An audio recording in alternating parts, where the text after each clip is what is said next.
This is Mableton. Now this is what we call Knob Hill.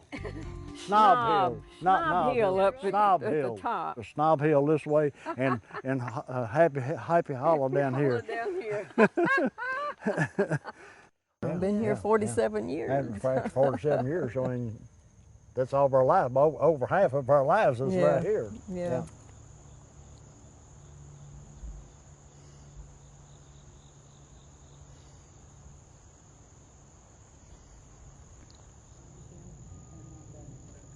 It took everything I was making to pay the house note and utilities. And then you weren't physically able to keep up that. Like I was with diabetes and went on dialysis, so I tried to sell the house for 3 years.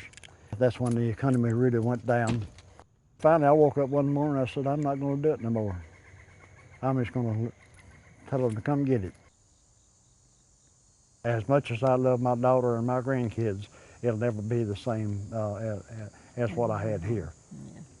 When you move in with your children, you don't have that privacy and all that you had in your own place.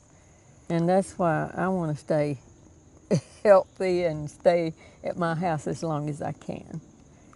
Because well, if anybody had told me that I would still be on this earth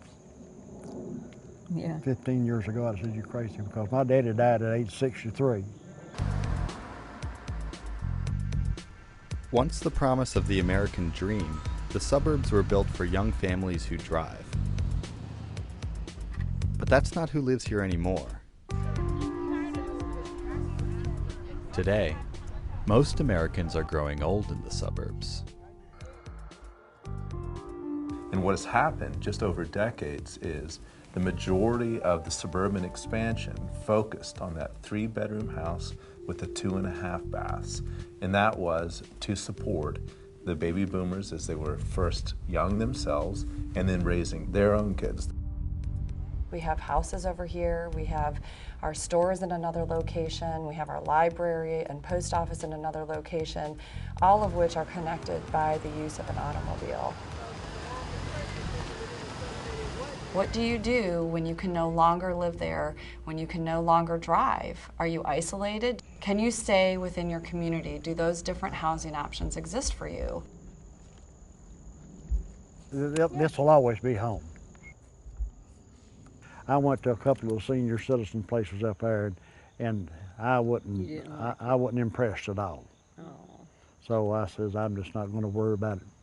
I'll go back down to Mableton and see my friends down here. Yeah.